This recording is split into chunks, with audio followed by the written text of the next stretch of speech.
medications have really become such an integral piece of our lasting weight loss equation. How do you approach discussing weight loss medications with a client? We want to achieve higher levels of health. We want to reduce prescriptions when possible. The only way that gets done is by implementing. When you look at this disease, obesity, and try to break it down, and literature still, we still don't exactly know. But what we know is people are just sick, inflamed, and they need help. You have to be somebody who's struggling with weight loss. You have to be in a BMI that's closer to 30, in that obese or near obese range. And so these medications are a powerful starter, but... Good evening for me, or good afternoon for you. Can you introduce yourself? What is your name, your job, and what company do you work for? Yeah, so my name is Dr. Jones, DC, and I'm the owner of Optimal Wellness Solutions. And we are a clinic that services across the nation here in US, helping patients achieve lasting weight loss through various optimizing services like hormone therapy, peptides. I employ other medical practitioners, so we get to collaborate and work together to help our patients achieve lasting weight loss. Okay, so your function within this company is to recruit other medical experts. That's one of the things that we do. Yeah, I mean, I'm the owner, right? So I'm responsible for everything at the end of the day. But yes, I've already recruited and I employ a couple medical practitioners. Okay, and what would you say that you specialize in this field that you're working in? Weight loss. Yeah. So weight loss for me has been an ongoing thing. You know, I lost about 100 pounds when I was 16. And, you know, what's crazy about it is I zigzagged for over a decade at my ability to actually maintain weight loss. And once I finally figured out how to do it, I became a doctor of chiropractic. I started working with patients and, you know, seeing how powerful fasting and some of these other health optimizing lifestyle interventions were, it really kind of led me down the path that I am now and helping patients achieve lasting weight loss through lifestyle interventions. But we always embrace science. Like I'm always excited about whatever tools in front of us to help us implement lifestyle choices. But it's at the end of the day, that's what matters most. Within this work, do you more have interaction more with clients, or are you more on the research side of things? Yeah, so I coach our patients, right? So I'm in the trenches. We have our various programs and various levels of coaching. So I'm coaching our patients every single day on multiple platforms. And then my medical practitioners get to handle the prescriptions and the medical side. Okay, sounds good. And, within this line of work, you have a lot of interaction with anti-obesity medications, correct?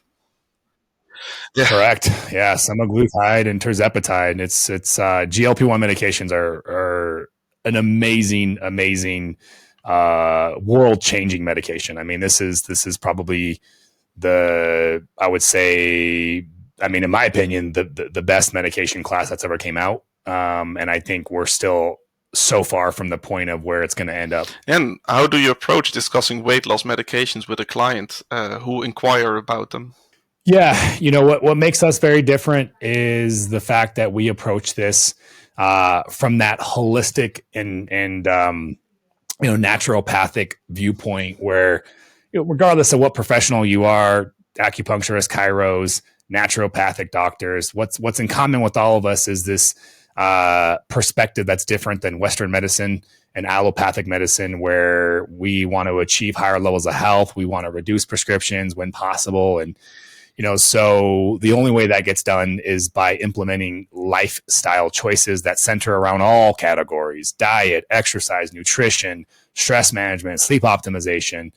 And so that never has changed for me, but these medications have really become such an integral piece of our lasting weight loss equation because, truthfully, and as somebody who struggled myself, obesity is a disease, and it's been mislabeled for as long as, I mean, it's still mislabeled today. You know, the consensus is all about calories, but when you look at this disease, obesity, and try to break it down, and literature still, we still don't exactly know, but what we know is telltale signs that people with obesity struggle with, and the biggest one is food chatter. This never-ending insatiable hunger, this inability to make positive changes that would be necessary to start and sustain weight loss. And so basically where people are just sick, inflamed, and they need help. And so these medications are a powerful starter, but that's what separates us is we use them and look at them as tools rather than the long-term solution. All right. And how do you determine if a patient or like a client is a good candidate for these drugs? My medical practitioners do that, right? So, they follow pretty standard protocols, so I can speak to you about generalities of what we know as far as these GLP-1 medications. And so, you have to be somebody who's struggling with weight loss. You have to be in a BMI that's closer to 30, in that obese or near obese range. And even then, we tell patients all the time, we turn them away all the time when we find out that they really haven't tried. Like, this is a medication for someone who has tried and has really put effort forward, because if you haven't, there's a shot that you might be able to do it without the medications. But for most people, they've tried, and this isn't the first rodeo, and they've tried many times. And so that's sort of part of our kind of unique qualifying aspect. But then the rest of it is just kind of standard practice of medicine. So there's certain contraindications. Nobody's getting this or starting this and should start this with any sort of pancreatic or gallbladder issues, any family history of thyroid cancer, being on other diabetic lowering medications.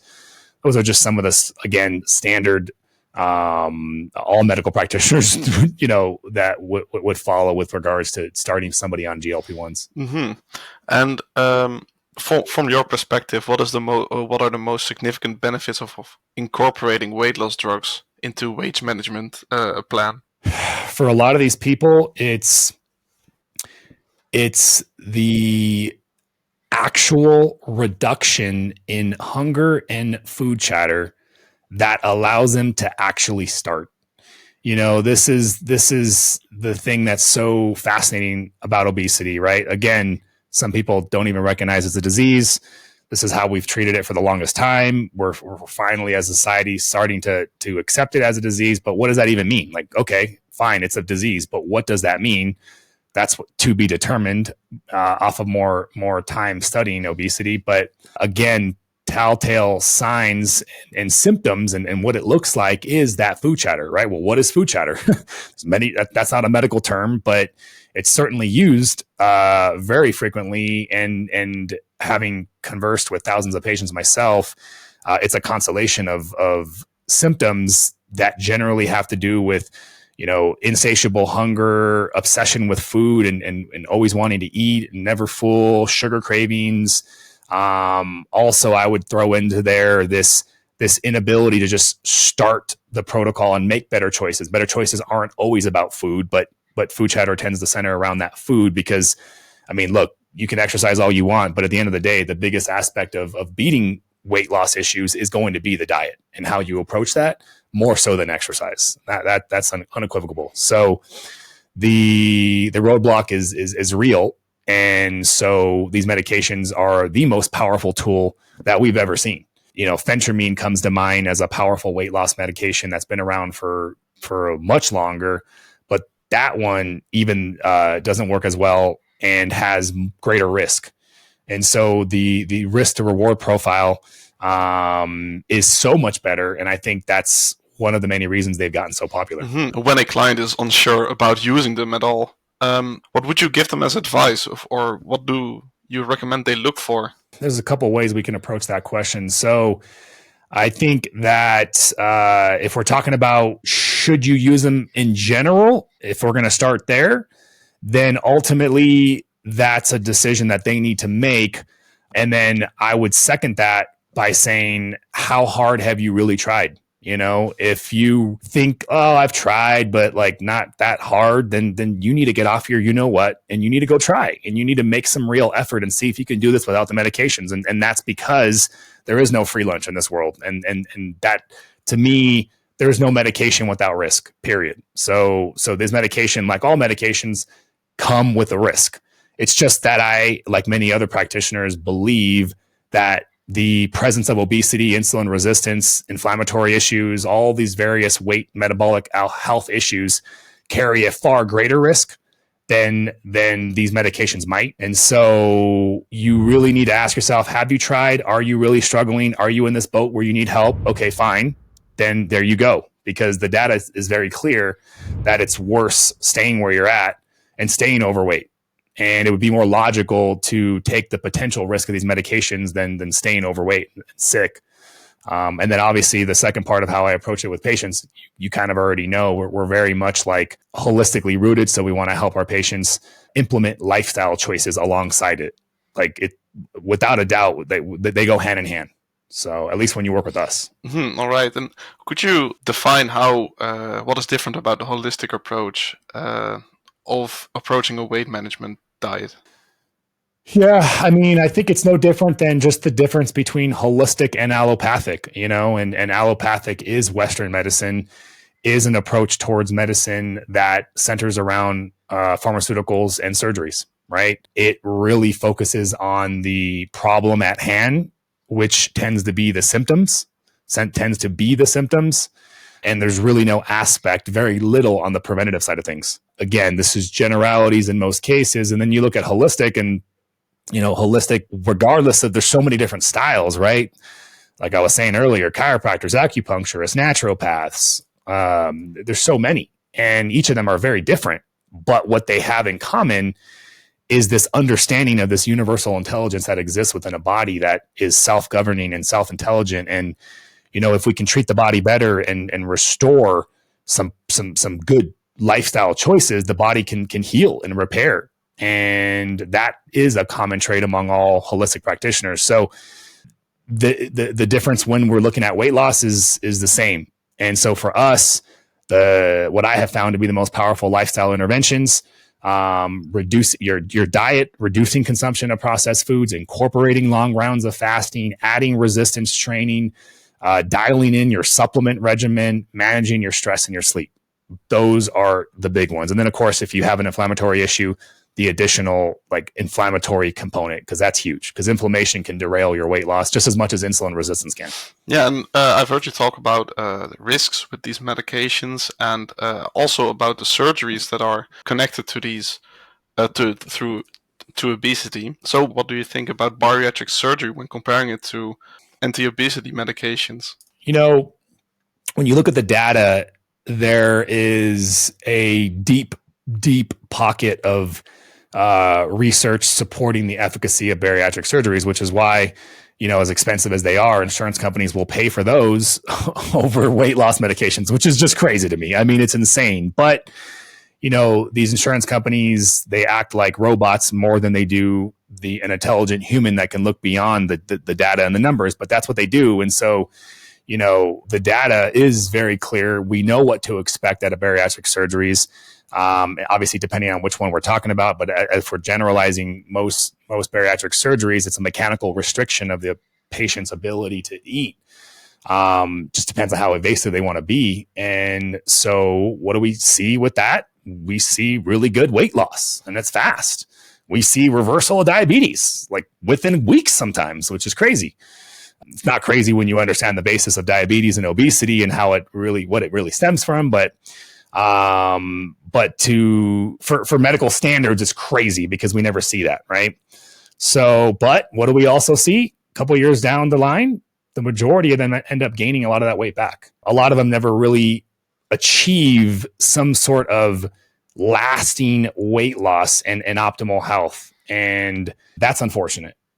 If we only had bariatric surgeries for a morbidly obese person, I'm not saying don't do it, but what we're talking about and the question you asked is comparing it to GLP-1s. Why is there even a conversation? Like GLP-1 medication should be used. Every single medication should be used before bariatric surgery. I mean, that's just, you know, at least considered as a viable option, assuming there's no contraindication. So it is wild to me that people still are wondering if this could even be an alternative before a full-blown invasive surgery. But here you are, right? You're asking that question because it is a question that's being asked out there, which is so crazy to me.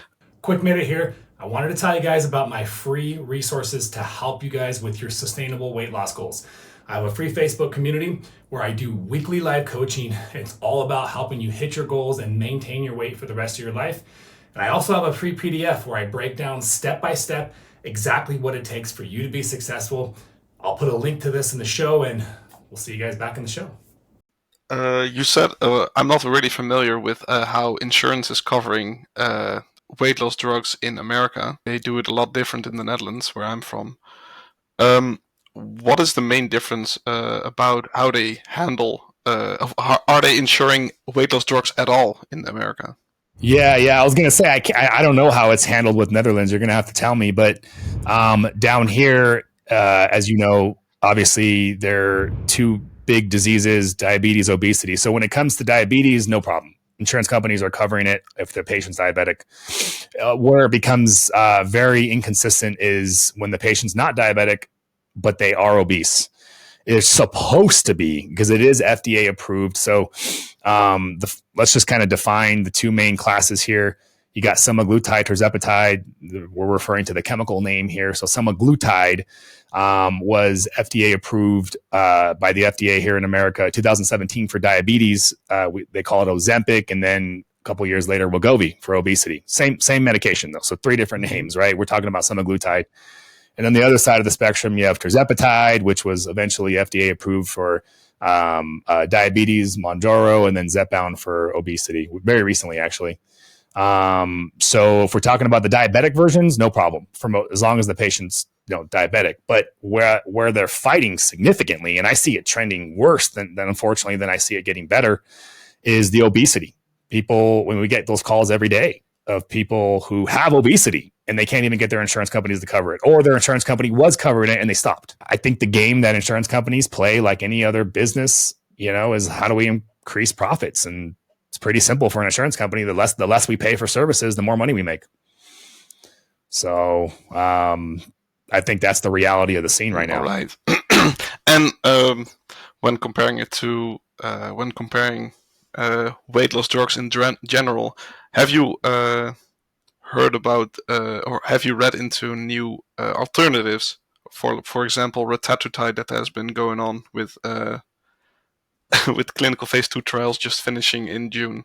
Yeah, I mean, retatrutide looks crazy powerful. It looks awesome. We're talking about a triple agonist, right? Mm-hmm. So the difference between semaglutide and tirzepatide would be the additional set of receptors, the GIP receptors, which they're finding more and more about additional benefits and perks that you get from the GIP receptor stimulation that you don't get from GLP. So that makes sense, because I've noticed patients do better with tirzepatide over semaglutide. So retatrutide, this third set of receptors working on the glucagon receptors and reducing the release of glucose from the liver by blocking that pathway, should presumably be even better. For me and our, I talk with my clinicians all the time, and I think that retatrutide serves its own function for the more extreme diabetics and the obese patients that need that stronger level. But we are we've never, for our approach, because it's so centered around the lifestyle,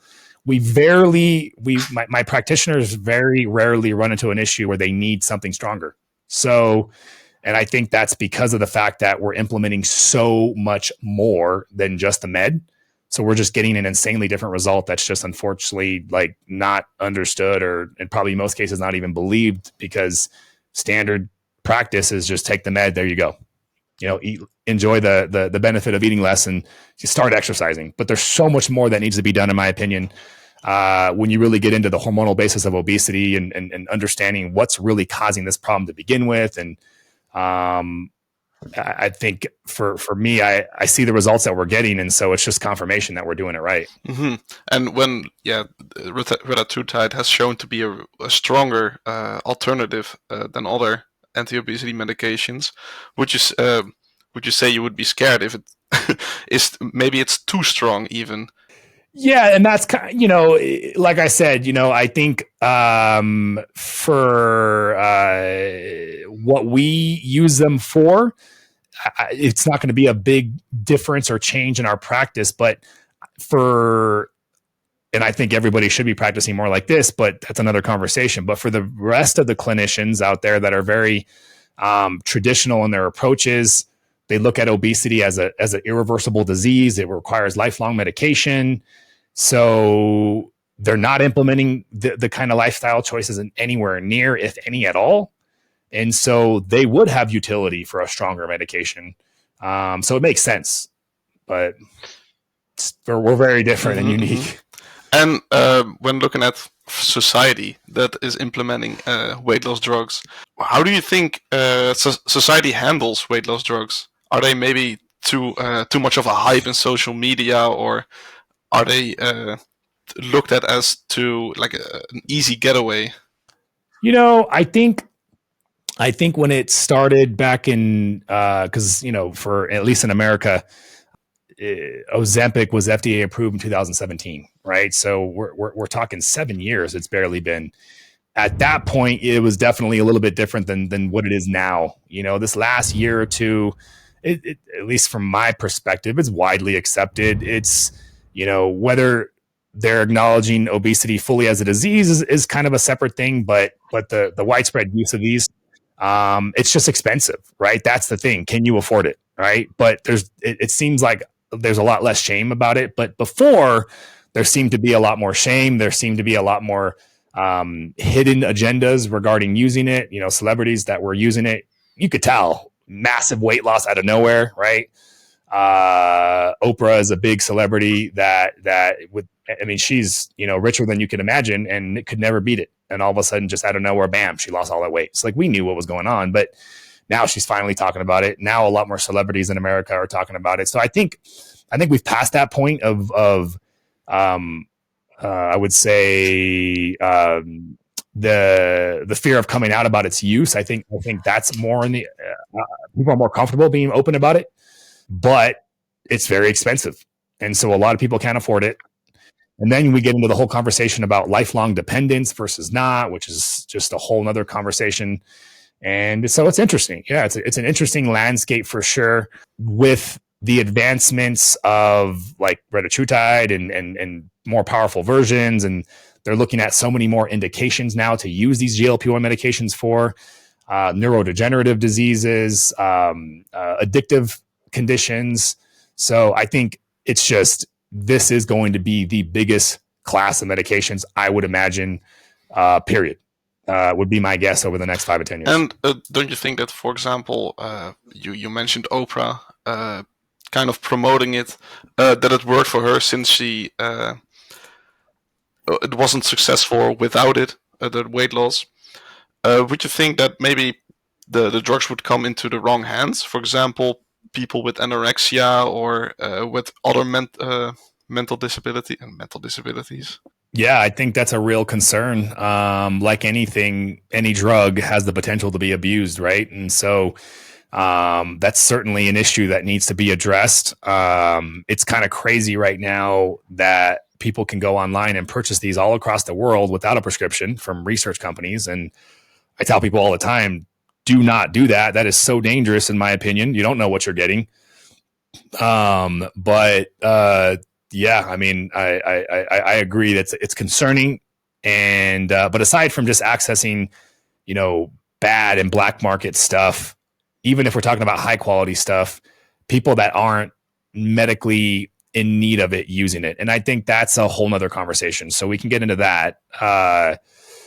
Look, how do we define this, right? Is it true? Should it only be truthfully for the obese? Well, we know that's not true, because you could be less overweight. You could be BMI 25, for example, which is, they usually define BMI 30 as obese, but you can be more sick than somebody with a 35 BMI. There's other aspects besides just your height and your weight, even your body fat percentage, which is more telling, your central adiposity. So the circumference around your waist, we can get into more and more measurements to be objective to potentially say who should qualify for it. And I think there definitely needs to be some objective measurements that are more clearly laid out.